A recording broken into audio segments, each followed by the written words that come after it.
పూరా లోకల్. నమస్తే, welcome to పూరా లోకల్.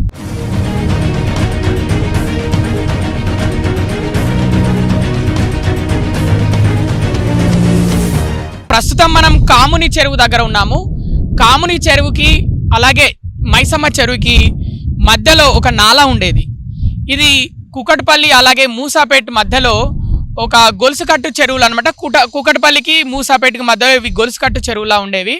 ఒకప్పుడు కాముని చెరువు దాదాపు 84 ఎకరాల్లో విస్తరించి ఉండేది. ఇప్పుడు ప్రస్తుతం ఇది 40 ఎకరాల వరకు కుదించుకుపోయింది అనమాట. ఎట్లా అంటే కబ్జా కొరలో చిక్కుకుంది ఈ చెరువు. దీని చుట్టూ అంటే ఈ చెరువు పరిసరాల మీద మొత్తం మట్టి వేసి దీన్ని కబ్జా చేసి మెల్లిమెల్లిగా దీన్ని 40 ఎకరాలకి కుదించేశారు. ఇక్కడ ఉన్న వారు ఎవరైతే కబ్జా చేశారో వాళ్ళు, అదంటే అధికారుల అండతోటి అలాగే కొంతమంది రాజకీయ నాయకుల అండతోటి ఈ చెరువు 40 ఎకరాలకి కుదించుకుపోయింది.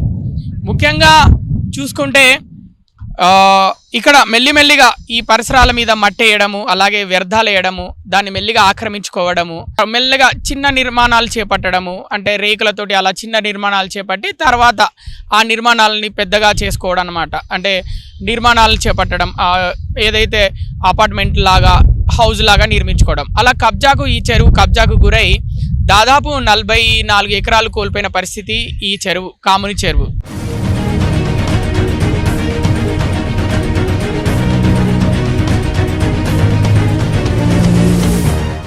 2022లోనే జిహెచ్ఎంసి అధికారులు ఇక్కడ దాదాపు ఈ చెరువు చుట్టూ 449 అక్రమ నిర్మాణాలు చేపట్టినట్టు అప్పట్లోనే వెల్లడించింది. కానీ తర్వాత ఎలాంటి యాక్షన్ తీసుకునే పరిస్థితి. అప్పటి శాటిలైట్ పిక్చర్, అంతకుముందు శాటిలైట్ 2016 శాటిలైట్ పిక్చర్ చూసుకుంటే ఈ చెరువు చాలా క్లీన్గా ఉన్నట్టు తెలుస్తుంది ఆ శాటిలైట్ పిక్చర్లో. ప్రస్తుతం చూసుకుంటే అప్పుడేమో 84 ఎకరాల్లో విస్తరించి ఉన్న చెరువు ఇప్పుడు ప్రస్తుతం జస్ట్ 40 ఎకరాల్లోనే విస్తరించి ఉన్నట్టు ఇప్పుడు ప్రస్తుతం శాటిలైట్ పిక్చర్ ద్వారా తెలుస్తుంది. ఆ హైడ్రా అనేది ఒకటి వచ్చింది, అది ఆ చర్యలు తీసుకుంటుంది. ఎక్కడైతే చెరువులు నాలాలు కబ్జా చేసి ఇలాంటి నిర్మాణాలు చేపట్టారో వాటి మీద చర్యలు తీసుకుంటుంది. దానికి తగ్గట్టుగానే చాలామంది కంప్లైంట్స్ వెళ్తున్నాయి అనమాట హైడ్రాకి. వివిధ పోలీస్ స్టేషన్లో మా చెరువు కబ్జా అయిపోయింది, హైడ్రాకి కూడా కంప్లైంట్ వెళ్తున్నాయి, పెద్ద కంప్లైంట్స్ వెళ్తున్నాయి. పెద్ద ఎత్తున ఇప్పుడు ఎవరైతే ప్రజలు ఉన్నారో వాళ్ళు పెద్ద ఎత్తున కంప్లైంట్స్ ఇవ్వడం జరుగుతుంది. ఇది చాలా మంచి అంశం అని చెప్పుకోవచ్చు.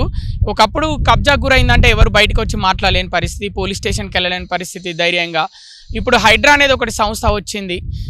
ఈ సంస్థను రాను హైడ్రా పేరుతో స్టేషన్లు కూడా, పోలీస్ స్టేషన్లు ఎలాగనే హైడ్రా పేరుతో పోలీస్ స్టేషన్లు కూడా త్వరలో ప్రారంభిస్తామని హైడ్రా కమిషనర్ రంగనాథ్ అయితే చెప్పడం జరిగింది.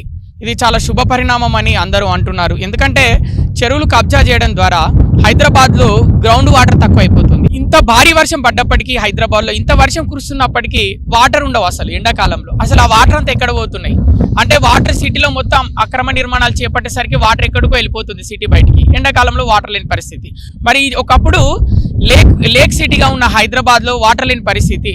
కాబట్టి ఇప్పుడు హైడ్రా ద్వారా మళ్ళీ చెరువులు ఏవైతే కబ్జా గురైనాయో వాటిని అన్నింటినీ మళ్ళీ తిరిగి స్వాధీనం చేసుకొని ఆ ల్యాండ్స్ని చెరువుల్లో, నాలాల్లో, పార్కుల్లో, జిహెచ్ఎంసి ల్యాండ్లలో, గవర్నమెంట్ ల్యాండ్లలో ఎవరైతే అక్రమ నిర్మాణాలు చేపట్టారో ఈ హైడ్రా ద్వారా ఆ ల్యాండ్స్ అన్ని మళ్ళీ తిరిగి స్వాధీనం చేసుకొని మళ్ళీ చెరువుల్లాగా పునరుద్ధరించి గ్రౌండ్ వాటర్ని మళ్ళీ బాగా పెంపొందిస్తే హైదరాబాద్ లాంటి సిటీలో, ఎక్కువ భవనాలు ఉన్న హైదరాబాద్ లాంటి సిటీలో, ఇంత భారీ జనాభా ఉన్న సిటీలో మళ్ళీ గ్రౌండ్ వాటర్ పెంచి ఎండాకాలంలో ఎలాంటి ప్రాబ్లమ్స్ ఉండవు అన్నమాట. ఇదంతా ప్రజల కోసమే, ఏది చేసినా ప్రజల కోసమే అన్నట్టు హైడ్రా. దానికి తగ్గట్టు ప్రజల నుంచి కూడా భారీ స్పందన వస్తుంది.